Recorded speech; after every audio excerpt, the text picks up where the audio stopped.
What up, my freaks? RuinusInsight here with part 25 of my Total War Warhammer 3 modded Fay Enchantress Old World Classic campaign.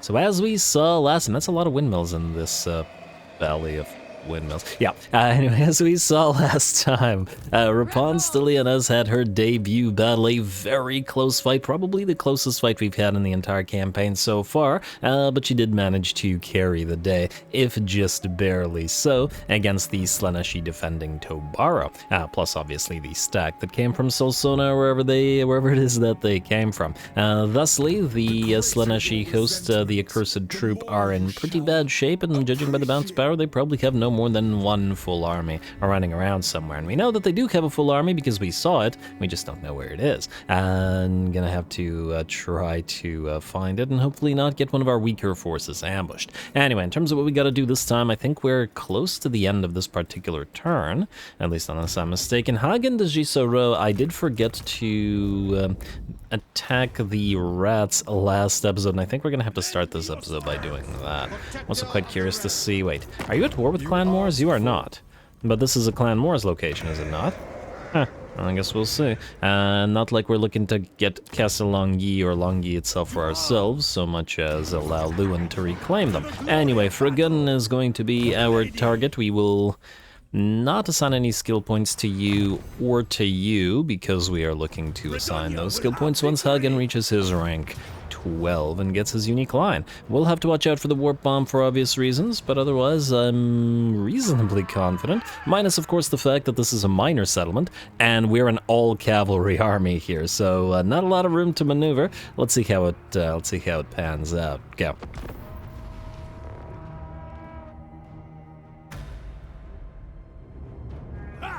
They dare hope to best the might of a unified Bretonnia! Alrighty, here we go. I like the rat carvings, or the I guess not effigies, but carvings of presumably the great horned rat, or maybe just rats, because I don't see no horns over there. But looks really great in this particular settlement, doesn't it? Anyway, here we go. We've got our knights who need to perform their deeds and level up, heading into a rat warren. I suppose there are a few better places to try and earn your stripes, but on the other hand, realistically, most would not be leaving the rat warren alive. This, especially charging down there with a host of knights, seems like a fairly ill-conceived strategy. We'll see how it works out for us here. Anyway, it looks like the enemy pops off its first warp bomb, but luckily that one is not going to hurt us too much, just damaging the Knights of the Lion-Hearted, which out of all of our units by far are the ones we would like to take that hit on. Otherwise, our knights have just separated themselves into, I'm going to say, 3 or 4 individual blobs. Obviously, this is way too many knights to micro individually, so we use them in sort of cohorts of 2 or 3 at a time, not counting the Knights of the Lion-Hearted, which are microed separately, and using them just to charge through whatever units we can, all the while trying not to get too stuck. It's not just the sort of narrow pathways within the minor settlement or a rat warren here, but also the issue of the pathing just generally being pretty terrible in minor settlements. Over on the left flank, we had a unit of rat ogres, which we were trying to pincushion with our piles of mounted yeoman archers, and they were doing it effectively, but because skirmish mode is terrible even on a field battle, one of these guys got caught by the rat ogres just directly charging them, and our units not withdrawing. So I decided to back them off and instead use the knights errant to kill off the rat ogres instead, which should work out pretty well because rat ogres are extremely fragile and they're not going to be able to fight the, I suppose, almost equally fragile knights errant one-on-one, and will get torn to shreds. And in the meantime, the mounted yeoman will provide support here. Obviously, a pile of Erimocious would be better in this particular army, but I felt like since this was our all-night-long army with the giant pile of knights, we really should have the yeomen backing them up rather than the Brigand units of range cap. And I think it'll work quite well. And the reason that we want those guys as support is because if there was like a giant monster or something, it would be better to have these guys focus them down as needed. Anyway, ooh, another war bomber right in the midst of several units of Knights Errant. That's going to leave a mark. Yeah, about half HP from 2 units and probably clipping a third. So we're going to withdraw those units now, as I think they're more or less non-viable. Keeping in mind we have no caster in this particular army, so it's just good old-fashioned stabbing. Hagen looking pretty good already, even on the Pegasus and without the Hippogriff. Once again, I like the antlers on the Pegasus, and I'm pretty sure the antlers are on the Hippogriff as well. Frankly, they're both really good options.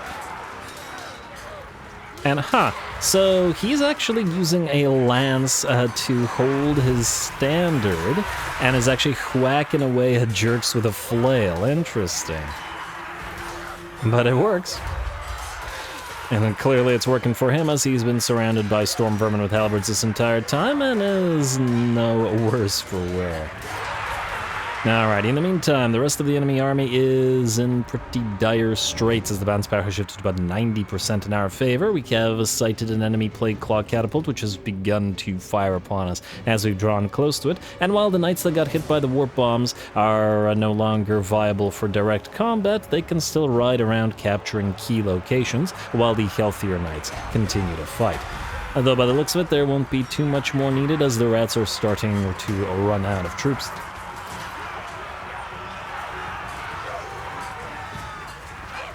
Alrighty. Justice is served. I'm thinking the Pegasus looks so good. I'm now no longer sure whether I want him on the Hippogriff or on the Pegasus. Obviously, we'll have to compare.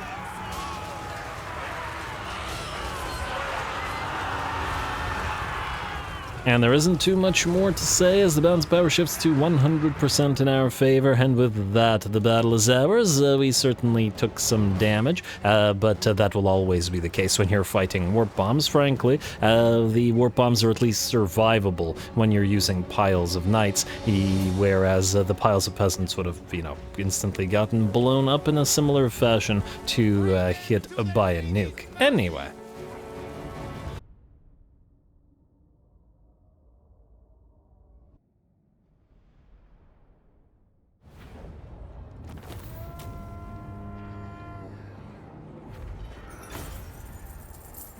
Alrighty, there we go. A fairly tough fight in the sense of that with little room to maneuver inside the enemy settlement and the warp bombs dishing out severe damage to our fragile knights errant, we, took some fairly severe damage to some of them, but were luckily able to withdraw those that took too much hurt, as obviously the rats didn't have as much stuff that could chase us down. The Knights of the Lion-Hearted, obviously, by a huge margin, are superior to Knights Errant, and took the lion's share of the kills and damage with 633 kills and 67,000 damage.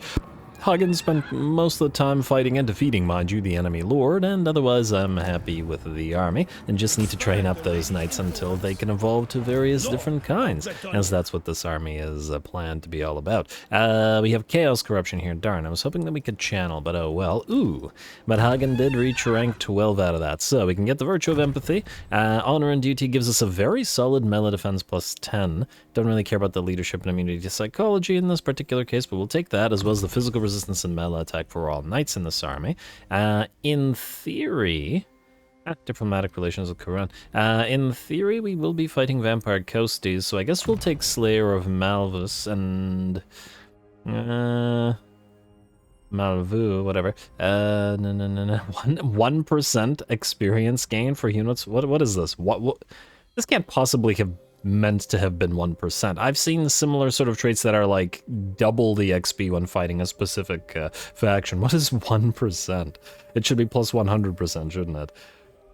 Even 10% would be basically nothing. This is so weird. Anyway, Honor and Duty, we'll just ignore that. The other stuff is fine. Like 8 melee attack when fighting those specific factions is fine. Yeah, we'll take Honor and Duty for the buff. We'll take the melee attack and physical resistance for the knights. I guess we'll have Advisor to the King because we've no choice, and we'll go for Duke of Gisoro when we can manage it. Don't really care about the forest battle buffs, to be perfectly honest. So it's not actually a very critical It's not a very critical point to spend, but that's fine. You, I was hoping, would reach the next level of training, because these knights need to be trained up, but that's fine. And most likely, since it's a very knight-heavy army, we'll go for my vow because of Share the Feed rather than Blinding Majesty. Though admittedly, if we don't use Grail Knights in this particular army, and we probably won't, maybe a couple of Pegasus Knights, but overall mostly Errant, Realm, and Questing Knights, led of course by the Knights of the Lionhearted. Then that would mean that we would not have access to Grail Banishment at all, and maybe it would be more valuable to do so. That's certainly something to think about. Anyway, for now, you can... you could actually save your points, but I probably won't have decided by then. You know what, save your points nonetheless. Esteemed Combatant and We Are the Elite will be quite helpful. The bonus charge for all of the knights, go figure. Alright, anyway, I believe that was the only army that actually needed to move or do anything, or at least that's all I can remember, and if somebody else needs to attack or something, I guess we're about to find out, because I'm probably just gonna end the turn. We are still recruiting. Yes, good. Just had to double check. Actually, how's the recruitment proceeding? I can still recruit some more stuff if you really wanted to. I was gonna get some more crossbows for a specific army composition, so let's get a few of those on field. Like so. And everybody else is looking okay. We did the alliance with the dwarves, but it'll take several turns for us to get the outpost up and running. 4 more turns, so a while. Ooh, a mission from the Order of Lore Masters. Incidentally, pretty much as soon as we allied with Balthazar Gelt, he immediately gets wiped out. He had, I think it was 7 settlements, and then as soon as we allied him, he starts getting obliterated, and same thing with the Order of Lore Masters. As soon as we allied them, they started to get obliterated. I've always had the thought that as soon as you ally an AI, it just, you know, that basically cripples it. And I guess that is indeed the case, because, yeah, these guys went from suspiciously decently effective to just completely unable to do anything. Anyway, oh, there's a little army coming up here. Shirks, eh? Well, shirks. Anyway, I guess we'll, we'll accept this mission. The concern about this is the fact that if this is a significant force, and it'll be ready soon, they can easily push through before the Fay Enchantress deals with all this. But I want these rats knocked out, even if they're more of a threat to the dwarfs than they are to us. I just want them gone, essentially. Anyway, I guess we're ending the turn. Oh, wow, we're basically out of errantries. We have just the errantry against the Dark Elves and nothing else. All right, maybe over the next couple of turns, we'll pick up a few level 10 prophetesses and put them to, you know, increase money generation from a few settlements, and thereby also pick up a few new errantries as well. Anyway, let's skip damage building. I just want to double check if there's a siege equipment or anything like that, but I don't see one, so I think we're okay. I'm actually quite curious to see whether Cyprus Slick and whatever else these guys might have may attempt to go after Franciscus, who has 1 point, and that's probably not worth leveling, so it's on the turn.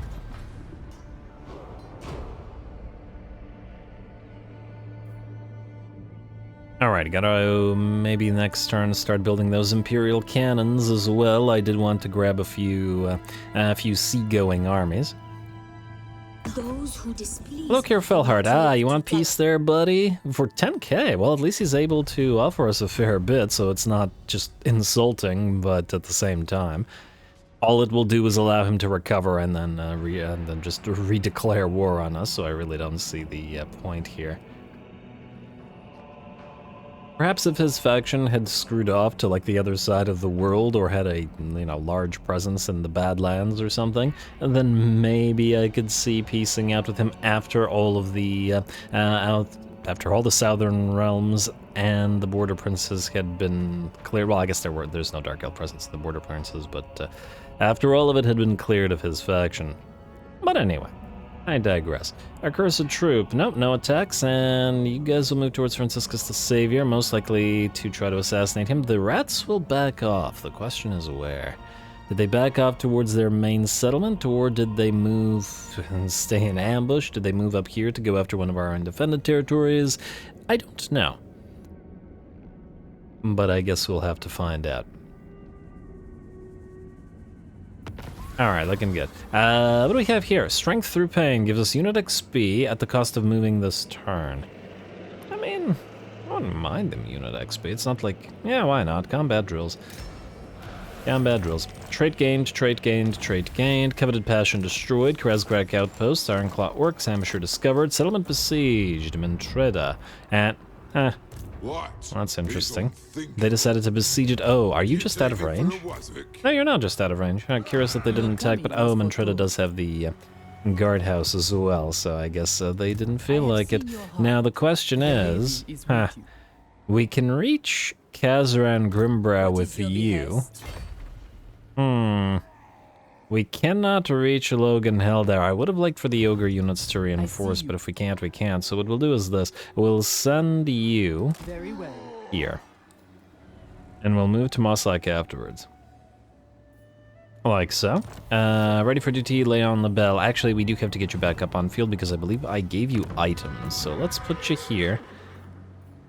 If I can find you. Anyway, where's the on the bell? Yes, Virtue of Joust, you, sir. And yeah, you do still have a main of the Pure Breed and the Helm of Discord. I'm going to take these away from you because we can probably use them somewhere. And we may give you an army back, but, you know, not right now. Another Court Jester, always nice to have. And back to the regular research. You know, 20% reload reduction time is such a big buff for the trebuchets. I'm going to say we'll do that. We already did Fair Bretonnia, which was the important thing here. I do want to encourage fanaticism, since we do use a fair few of those battle pilgrims, but we'll do that in a bit. Alrighty. Next, I believe Theodoric de Brigand, other than questing knights. I like the idea of him being sort of a poet and the questing knights sort of being wanderer-esque, with the war dancers can both keep up when they're in mist form, or woven mist rather, keep up with the knights in terms of running, and I feel like it kind of makes sense with the poet and the questing knights, so we'll do that. And we actually need to build the questing knights, don't we? Okay, well, we'll do that in a bit, depending on how much cash we have remaining. Alright, Fay Enchantress. I assume that while you can reach Gundrickson Mines, you cannot. Alright, fair enough. So, Enchantress, we're going to run you all the way up here. If we can get anything useful out of Carcassonne for this. On the other hand, I may not want to actually trade with the dwarves here, because it'll piss off the wood elves. And we kind of favor one over the other. Alrighty, you go here. You can't reinforce, but I do want you close enough to the Fay Enchantress to reinforce if needed. For her to chase down any enemies that try to go after you. I really don't want to lose the Holy Hand Grenade after all this. Ah, you're so close to being able to reinforce, but just out of the picture, just out of range. Oh well. Out of resolve, few peasant deaths, occupy. And Clan Ferric destroyed. Lovely. And a free Shrieking Blade, which I've been giving to Faceless and, well, just Faceless for now. We could give them to Friars as well, technically, because Paladins will already have magical attacks, and thusly it's not going to be as useful on them. Anyway, Bertrand, you are going to march... Huh. Did these guys defeat or fail to defeat the... the rats here? If they didn't declare war, I guess that would make sense. Anyway, Bertrand, I guess we'll go pick up Alençon or Hendaye here. Probably should be careful about saying that word, though. And you, Cassillon, I would like you to try to trade Klesson for Palaisbrut. If we can first, however, move you north. Wait. If we can give you your 2 eagles. Like so. Then we can move you up here. Then I guess you're just going to reinforce Cassillon then. Alright, I mean, I do like to have an army following, after all. So it does make sense. And much as I'd like to keep the capital here, we are going to trade it for Klesson. So, Klesson, let's see if this works. And I bid you welcome. It does. And do we want to go military alliance straight up with the High Elves here? I mean, yeah, why not? Why not? We can take their money. These ones I don't think we care about. Like, they're not defending against 1 million enemies, are they? They are technically at war with the Black Pit tribe, but I'm going to assume they'll be okay. Maybe we should quickly stop on by and destroy the orcs here to help them out. And Lorelorn, you won't care about this, right? You're reasonably friendly. In fact, you have no diplomatic contact at this time, which is actually kind of interesting because, unlike the regular Wood Elves, the Lorelorn The Alloralorn Wood Elves are certainly much more willing to engage in all that diplomacy and have delegations all over the place, well, specifically in the Empire. But anyway, let's go for proposed settlement. Or proposed, or, you know what I mean. Anyway, good. Now, immediately, we will build in here the outpost, and thusly we have a capital here. Lovely. I'd like to think that this was actually a manipulation by the Sea Elves in order to destroy the Marienburgers and claim the trade hub for themselves, calling it the sort of the campaign lore for this particular campaign. Anyway, I hate the border gore so much as I'd love the wine out of Caravans. We're probably going to trade it to these guys. Though, you know what, let's hold on to it briefly, just in case there's another settlement we'll want to trade from the Imperials, as it might give us the benefit of fixing another bit of border gore later on. And just keep this in our back pocket for now. Anyway, what else do we have? Franciscus, alright, so the rats didn't attack you, but the question is, where did they go? If they're down here, or if they're in ambush... Wait, do we have military presence here? We do, and a big military presence. The question is, are you at Cabreros? Who are you again? Fleet-footed. So you're going into Franciscus's army. I would like you to go here.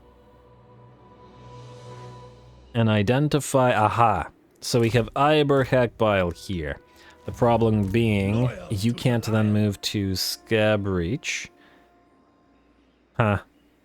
If you move to Scabreach, Iber will attack Varan. If you move to Cabreros, Scabreach will attack Jerez. Well, that's a little bit annoying. What can you do? Let's also steel tech while we're here. Okay, Alberic. Now, in theory, you could easily attack Cabreros, but what you cannot do... Oh, no, you can easily attack Muros, but you cannot probably... You could defend Varan. An affront to the Dark Prince. What's the best way to move like this? I don't think you can go here and reach Varan, even in March stance. At least I doubt it. You have no siege attacker available to you at current times either. And frankly, we might need both of your presences in Muros right now. By the code. You know what? We're gonna send... Well... Okay, you know what? You will go... Okay, no, I have an idea. If we march stance you here, we would have... Yeah, I think it won't work. But I don't want to back off, so we could besiege Cabreros. I mean, we could just sacrifice Jerez to the rats. Probably not a big deal. Yeah, I think that's probably the best way to do it. Alright, fine then. I still need these guys to all meet up, but obviously with the military presence we can't do so right now. So, Franciscus, I'm gonna have you besiege Cabreros at this time. No temptation, but Like so. And you will build siege equipment. Frankly, that's 2 stacks. Would they really not sally out? Really? I think we give them a chance. I feel like it would be a much better battle on the field than it would be as a siege. You, Elberic, will then proceed to Muros. Yeah, you wouldn't be able... Huh. You'd be much closer to Jerez, and you would... You know what? Maybe that's the better way to do it. Alright, go here, Chauffroy... Oh. What's the likelihood that these guys could read... No, I can't do that. Never mind. Never mind. I had an idea about moving Alberic forward, but it won't work because we would then be likely to encounter rats attacking Chilfoy while he doesn't have his army. Alright, you go here. You go here to reinforce. Most likely we'll have to fight that. Gustav the Savior, you are still moving this way. Hopefully none of your heroes get assassinated by Deathmaster Snitch. You are booze cravings, therefore you're going to Alberic. And you guys are going to reinforce, so let's set you up in... Well, March stance. I don't think anybody can reach you down here. I also don't really care that much if you die, so, you know, that alleviates some pressure. Alrighty, and then you cannot join Franciscus yet. Alright. But at the very least, we're set up in this theater. Here, Leo Armistead will move... Wait, who are you again? You are a cunning friar. Leo, you are missing a friar. Okay. I guess we'll hit the Valley of Windmills. We see that there's nobody here at this current time. Techless, we'll send you down to Sosona, partially to Steel Tech and partially to Scout. Friar, go in here, please. And increase that mobility. And the only thing that we need to do here is you, for the Friar specifically, you will need to get one of the... I can find them in here. One of the Twilight Banners. Giving Strider and the Stalk to the Friar. He's not going to be very fast, so he can't Vanguard deploy, so I'm a little bit maybe concerned about him actually reaching the battle line in time. Maybe I'll switch the Cunning type out to a to another type. If we switch it to 2 Cunning Facelesses, we could switch the Friar to a not tough, not that I dislike tough, mind you. We could switch the Friar to a fleet-footed one, which would be nice. Oh, now they're favored by the lady with the range. I feel like I wanted this somewhere. Oh, I know where I wanted this. I wanted this for you, did I not? Yes, okay, that's perfect. That's exactly what I wanted. Oh, I'm glad I checked. It's expensive. Where's the closest damsel? We can make one in Castle Achard, so let's go with you. Favored by the lady, Alice Salvant. You're going to be the caster for Réolas Beaumont. And hello, Silastra DIREFIN would like to have us a fight. Well, that's interesting. And somewhat concerning. She doesn't... Wait. How many ghostly paladin summons does she have? Is it an army ability or is it her own ability? I don't remember. It's been a while since I played Silastra. She does have those paladin summons though, I know that she does.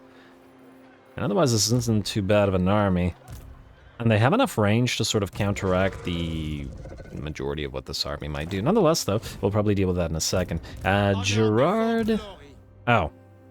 Can we reach Barley Motte? We can. We can barley reach it, but reach it we can. So we should probably move here and try to attack Silastra. I'm gonna say we'll start with this because it looks really fun, and I don't know if we can win it, and therefore I'm very interested in it. Let us see. You guys still can't be upgraded to Remo Chasseur. Yeah, see, that's the thing that would carry it for us. But since we can't upgrade them yet, it's going to be a problem. And obviously the brigands with great axes as well. But it is what it is. Let us... Well, I was about to say level.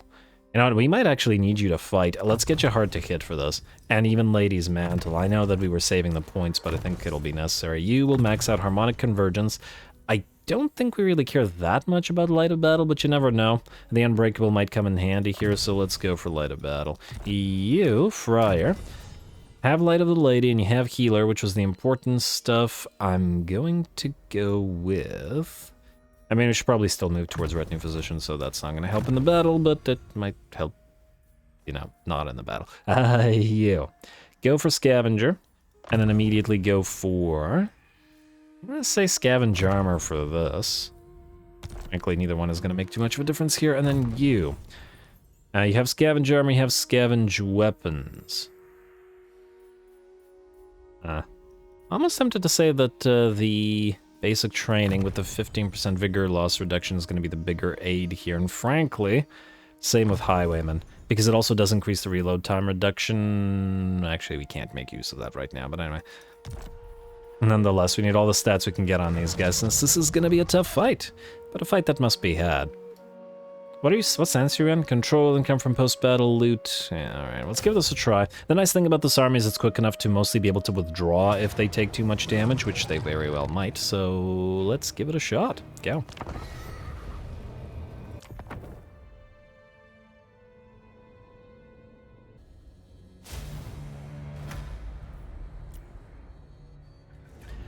Alrighty, here we go. I'm going to start this particular battle off pause. The reason that I talked about potential withdrawal pre-battle is that this is not a good matchup for us. It's in fact a terrible matchup for us, and if the roles were reversed, as in if the player had Silostra's army, this would be a very easy victory, and especially since the tier 1 units of brigands are extremely fragile and also don't have immunity to psychology, so technically speaking, I would wager that even a zombie pirate deckhand mob would be able to beat them in a one-on-one, and thusly, this is one of the rare times where we actually have to sort of approach this battle in a more careful manner. Normally, as you guys know, I play rather inefficiently, just trying to make sort of battle lines that look cool and are able to sort of keep the camera focused on most of the action, trying not to separate my army too much so that I can actually watch what's going on. Here,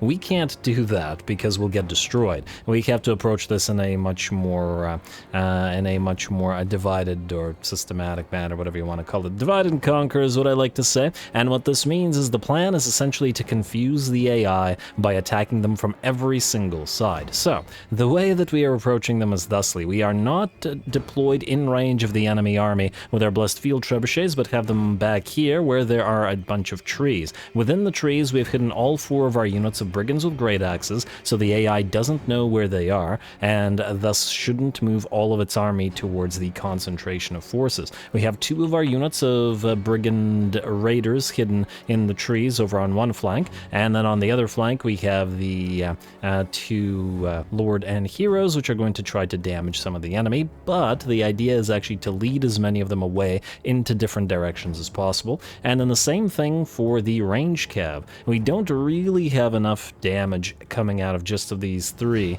to cripple the enemy army by any means, and so their duty, like many of the units in this army, is to try to get the enemy army into the center of the map where we can essentially surround them and be hitting them from every side, separating every unit, trying not to engage with Silostra herself directly because she's just way too tanky on that rotting Leviathan, and we could probably devote our entire army to bringing her down. It would cost way too many resources. Anyway, the reason I go, ooh, the Silostra's gonna pop up a Vangeist's Revenge, and by the looks of it, that's going to hurt quite a bit as the Wardens of Montfort take a 50% HP loss and lose a bunch of models as well. Nice work from the AI on that one. But what can you do? I'm just glad it was the Wardens of Montfort, which I don't expect to do nearly as much damage as the Sisters of the Thorn here. Now, these Sirens are immunity to contact effects, so we can't apply the toxic venom to them, so even with the range damage that we have being magical on the Sisters of the Thorn, it's probably a waste to have them firing on them, and it would be better to fire at other stuff. And the goal to start is to try to get the enemy army moving towards our main force, exposing its slow-moving infantry to our artillery fire, and at the same time moving those mortars away from the rest of the enemy army so that they are unprotected and we can hopefully charge them. And so we simply continue annoying the enemy as best we can. Really, you're both gonna miss your arrows? You're already garbage units, but I mean, at a range, lords and heroes just tend to be pretty bad, but anyway. And that time it looked like you hit, but you didn't bring a single bat down. Ugh, I say. But they're not here for their damage, obviously. They're here for their buffs. Anyway, it looks like the enemy is annoyed enough that we have taken some damage on the Sisters of the Thorn. Unfortunately, the range on the boarding crews and the extremely high damage they have when they have more powder up and running means that we can't really draw close to them or even harass them with our range cav at this time. When we have Erimo Chasseur in this army, assuming we survive this, which is very iffy, then we should be able to outrange them, but the Sisters of the Thorn are short range, partly because they're already extremely strong, and making them long range would be obnoxious. Anyway, the enemy army is moving towards us. And I went ahead with this sort of long description of what we're doing here because we won't be able to see the entirety of the battle in action just by virtue of it being such a distributed fight.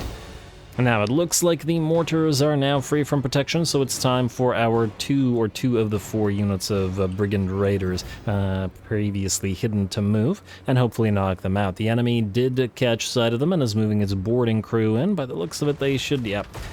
they're able to clip us just slightly. There's a thing with the boarding crew I've noticed where they can shoot slightly further than their range, it would appear, so whatever. Whatever, we got clipped anyway, so we might as well just run through the fire and try to stay out of the sort of range until we can close with the enemy. In the meantime, our paladin has similarly closed the distance with the flyers and knocked them out of the sky. Our lords, as well as our range cav, are currently trying to focus down a unit of rotting Prometheans, mostly because I didn't want them to close with our units of brigands. As at that point, we will have to get the brigands out of the trees. I'm gonna get a couple of volleys from our heroes now into the animated hulks. The Starcaster arrow, was it? Yeah. Starcaster arrow, I don't know if it might have knocked out one of the enemy models or just damaged them, but at least it did something. Unfortunately, while the animated hulks are perfectly decent units, especially in SFO, they're not going to be super effective against the lords and heroes. The enemy army is still milling around in confusion, and we're slowly shaping up to envelop their force, keeping in mind, once again, they cannot see our brigands at all right now, so they don't know where they are, and thus they're reacting only to the forces that they can see, which is working for us. It does look like they have found the first of our units with brigands, but this one was the tip of the axe, I guess, instead of spear. And this is the one that we have our friars supporting. We're staying in the midst of the trees here because it will debuff the enemy large units, and hopefully with the friar, the brigands with great axes will be able to hold just long enough. Keeping in mind, once again, the problem with our units not having immunity to psychology in this army means that every single one of our units will probably, well, run away. Here, we have a isolated unit of boarding crew that we did manage to, well, isolate. And these were the ones that were trying to protect the enemy artillery pieces, which are now gone. And now we hit them from both sides with two of our units of brigand raiders. The boarding crew will of course continue to fight for a while, and will probably dish out a decent bit of damage. They're fairly tanky. But with being attacked from two sides by an anti-infantry unit of cav, we should still be able to take them out. Worth the half HP cost, I think.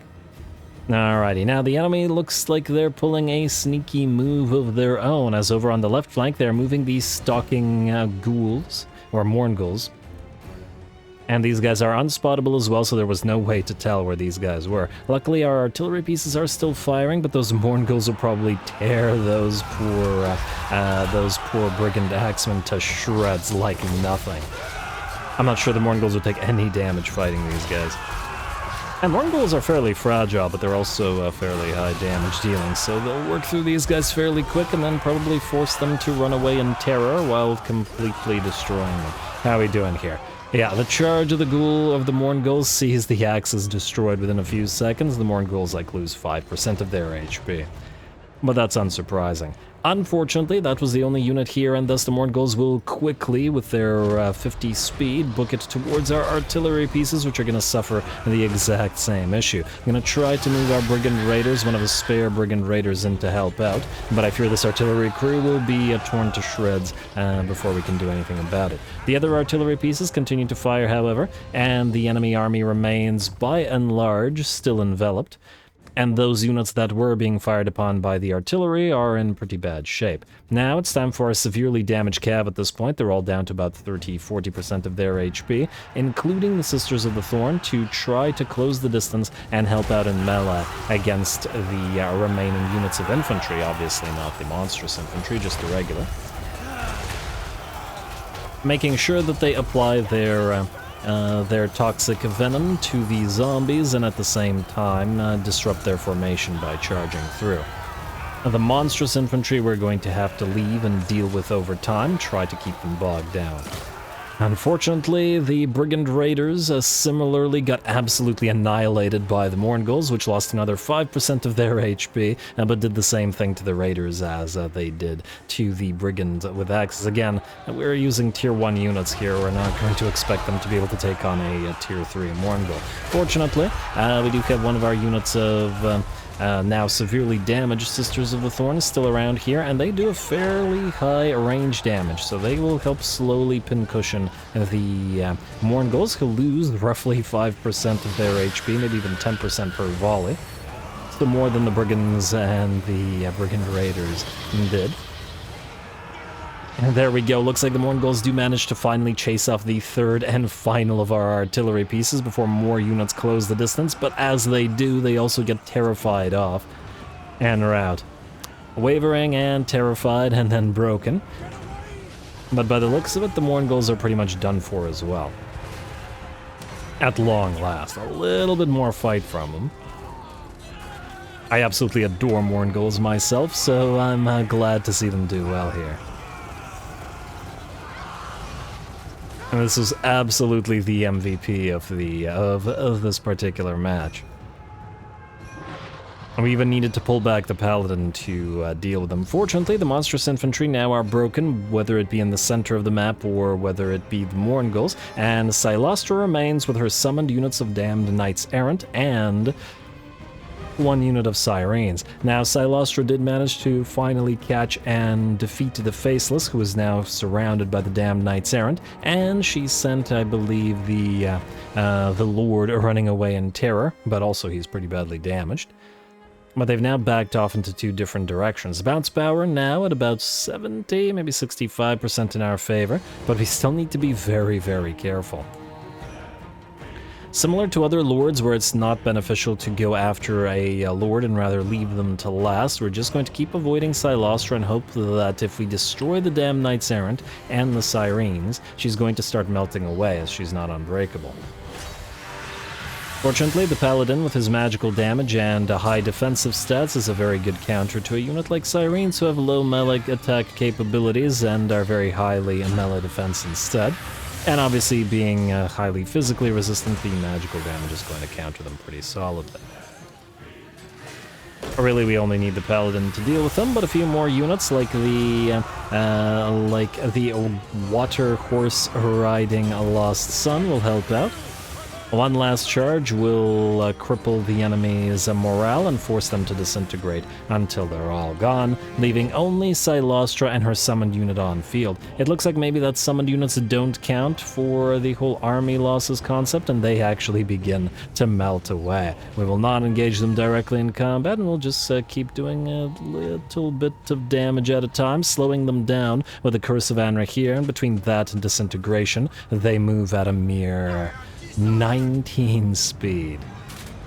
So they're pretty much done for. And there's no way that they can catch the Sisters of the Thorn.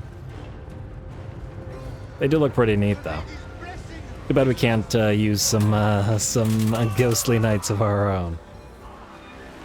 Alrighty, there we go. And we have only Silostra left on field. Two of our artillery crews didn't run off the battlefield, or run off screens, so we can actually use them to hit Silostra a few more times. But I'd say this isn't particularly interesting, so I'm just going to speed this up. We'll also just plink away with the Crownless Lord doing a little bit of range damage. 11k damage over the course of the fight. It's not nothing. And another Vangeist Revenge. Oh, will actually land on the Brigands with Great Axes, but it's not enough. A Fireball sent our way, but the Paladin will at last close the distance with Silostra. She will fall just after, or before, whatever, summoning another unit of damned Knights Errant. But I don't think they're going to survive long enough to matter, and they're certainly not going to kill off our Paladin and our Lost Son. And there we go. It certainly was a heck of a long fight, and damn well was it a toughie, but we do manage to pull it up. Hey, you want to maybe not chuck all your javelins into our units? Anyway, a Pyrrhic victory is ours, just barely so, but like Rapunzel's debut battle, a fantastic close fight.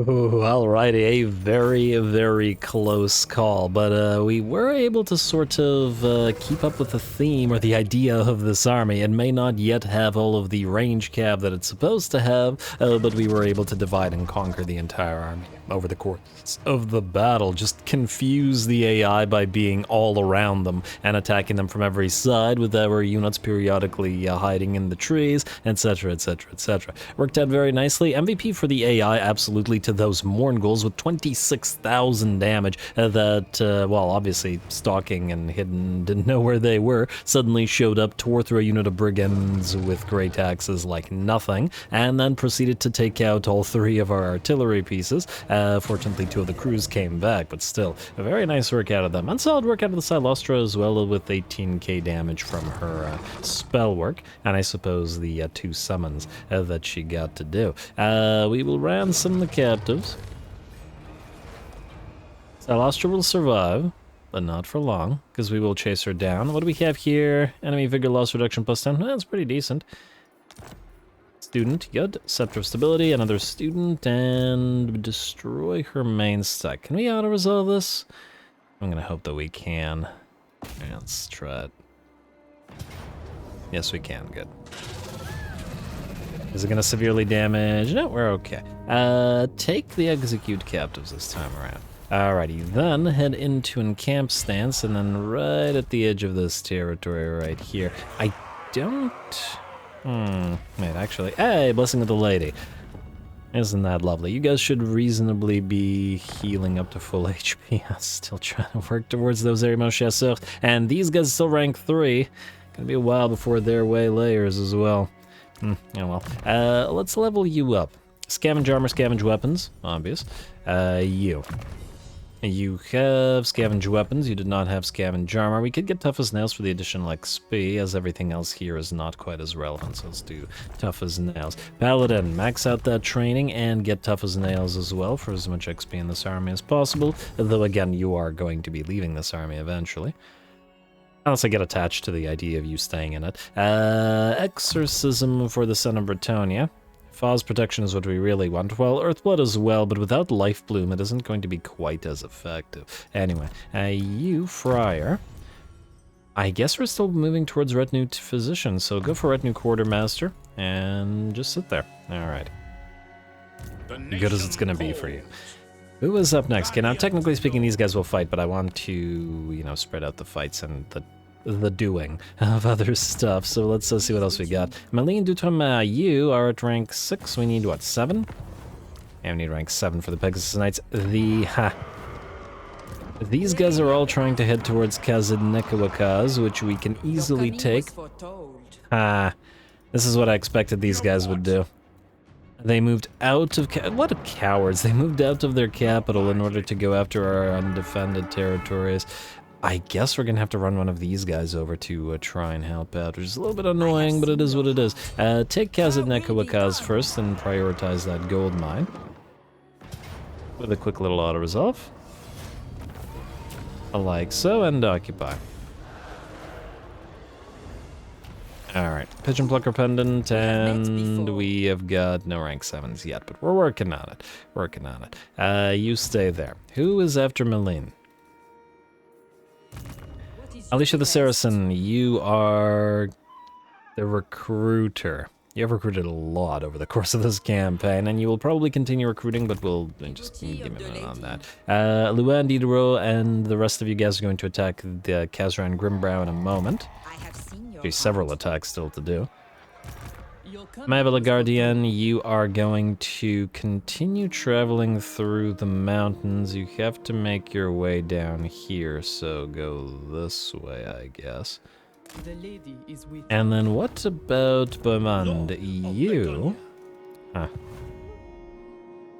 Man, it's are these guys purposely not taking the one location that we really want them to take? It's quite the irritant. Anyway, Bowmen, you are supposed to go to Elemento, so proceed this way. Like so. And you should be able to take it quickly and... Well, actually, I've actually got some solid defenders. Yeah, but you have 3 Grail Knights. And obviously, 3 Grail Knights feels like it's too much, but at the same time, with minus 40% reduction for Grail Knights in your own army, gotta go with at least 3. They're less costly than Knights of the Realm here, which is kind of insane.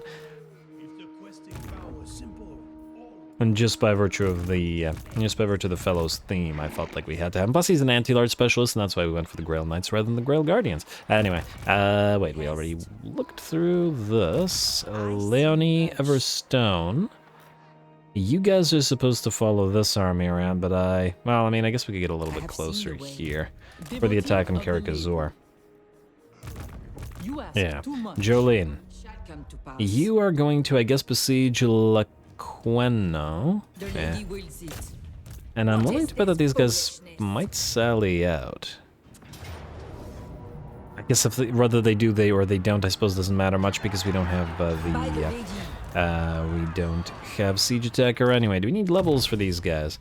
I got 2 points, so we can at least get the Curse of the Lady into starting to get Enchanting Beauty and buffing up all of our small folk there.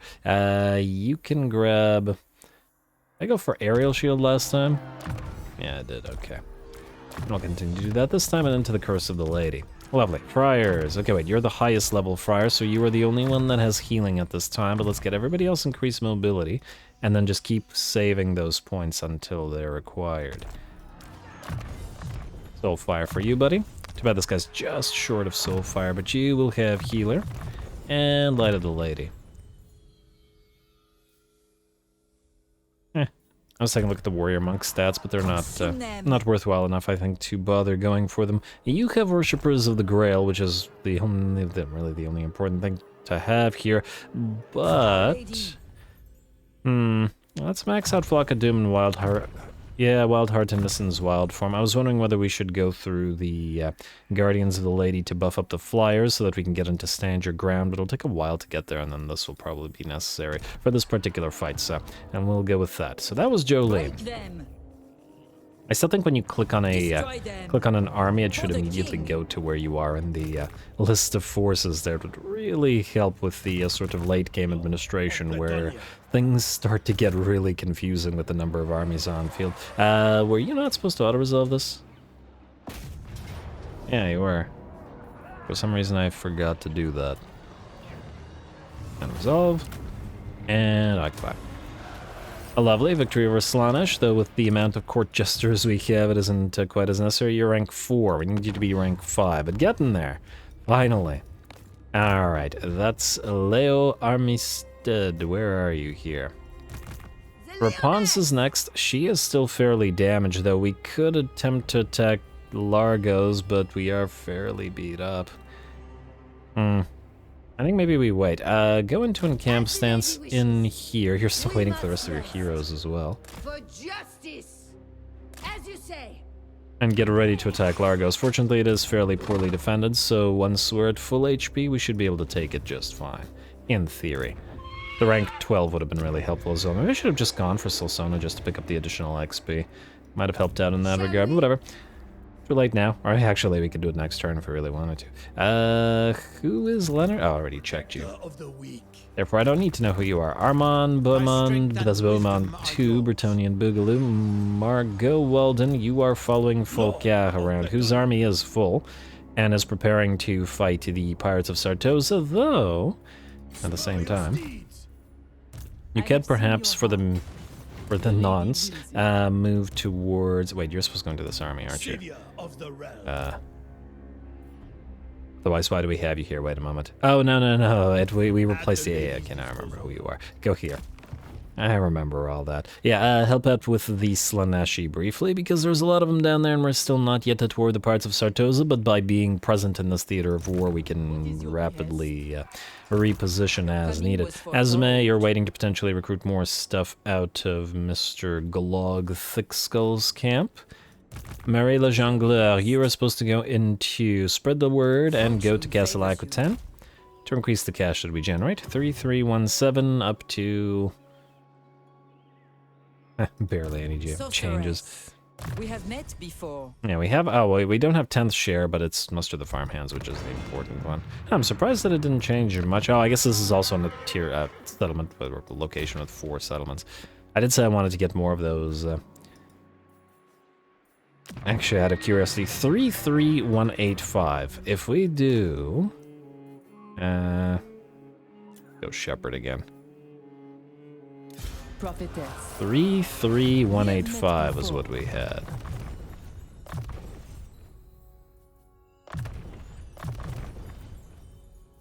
Is it worth Aftalop? Lizardman, Skaven, Greenskins. Gotta go with Greenskins. Yeah. Alright, it was 33185. Oh, wow, it isn't worth it My anymore. site is Huh. yours. I thought it would be. I think it's just barely worth it when this is maxed out, like when this is tier 4, and if we give you like a, if we give you a spare toll collector, toll keeper. Though Aquitaine and Bordelot are probably the better locations to use those because they'll probably generate more Devotee of cash. the lady. Glen Boreal is currently making more money, but that's just by virtue of how many lords we have there waiting. So yeah, Aquitaine and Bordelot are the better picks My here. site is yours. Either one is fine. Let's go for Tollkeeper. There we go. Yes, so I'm surprised that that's not worth it, but at the same time, I suppose this means that what we... Oh, wait, I didn't set you up in Spread the Word stance. It shall come to Ah, this pass. gives us an extra 200, which means it would be worth it. But, I mean, I serve 200 the per, lady. so we get 1,000 gold per 5 of these, but with the caveat that it will bloat our list of forces, which means I think it's little enough money not to make that worth our I time. serve the lady. Yeah. So we'll keep it as it is. Anyway, let us do another fight, and the fight I'm thinking of is the one against these dwarfs for being such an irritant. What is your So, behest? Luan Diderot, you were attacking Kazran Grimbrow. I like so. Slay them. We could have leveled these guys, but whatever, I'll Your do. coming was foretold. And, oh! I could have sworn that other army was... Oh, no, wait. One army was in range of the other, but the other was not in range of this one. Curiously. That's a lot of bolt throwers. The man-eaters with ogre pistols are going to be very concerned. Let's see how we do, go.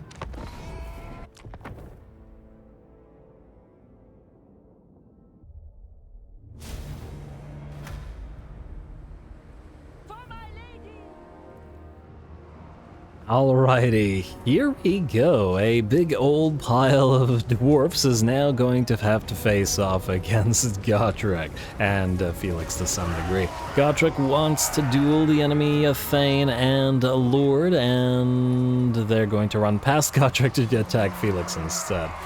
Yeah, fair enough. I mean, again, they probably don't really want to be fighting each other so much, so... Makes sense that he tries to close with the manling instead. At the same time, these guys are Vanguard deployed, so they're the only ones out here. The Paladin closes the distance because he's on horseback as well, but the rest of the army is waiting until A, the artillery reaches the range of our units and the reinforcements start making their way onto the battlefield, at which point we can hopefully bum rush the enemy. Fortunately, with the enemy artillery being all bolt throwers, they're not going to be a huge threat. I'm sure they will do a decent amount of damage just by virtue of the numbers, but at the same time, this is not an ideal infantry or artillery type to use against blobs of infantry. Though again, our ogre man-eaters are potentially in a lot of danger. As an SFO, the bolt throwers can do pretty darn well against big targets.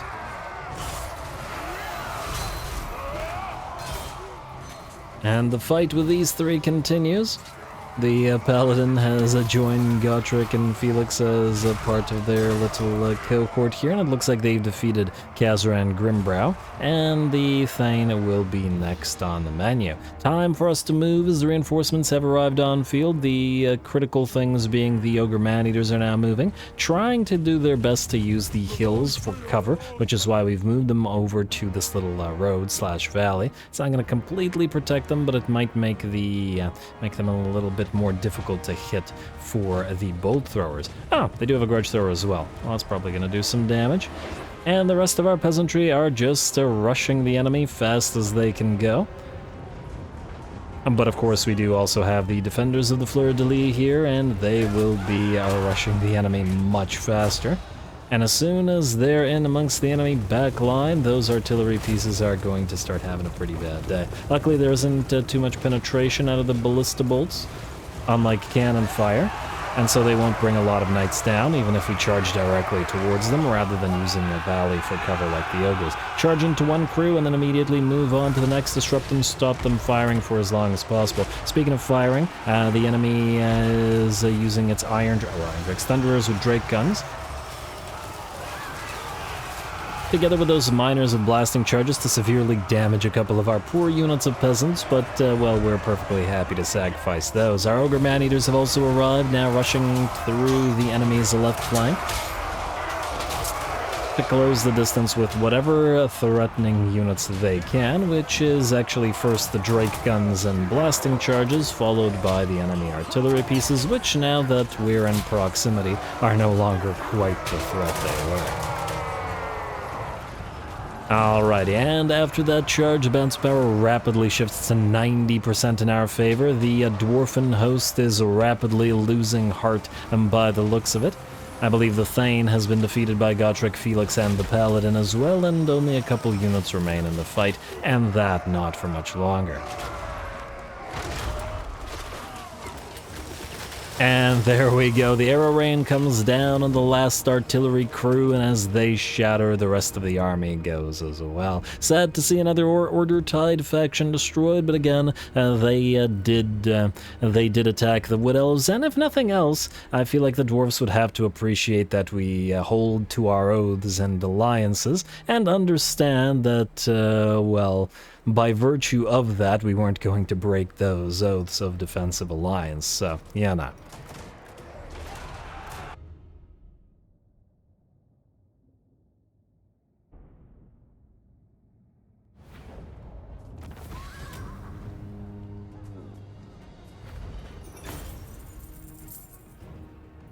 Alrighty, there we go. Not so sure how Gotrek would feel about offing so many of his own kind, but well, if Grimnir has a problem with it, then Grimnir can come on down and tell Gotrek himself. Besides, Kazran was the one who declared war upon us after all, or technically on the Wood Elves, but you know what I mean. Anyway, well, Wood Elves, declaring war upon the Wood Elves with the knowledge that we were in a defensive alliance and would be drawn into it.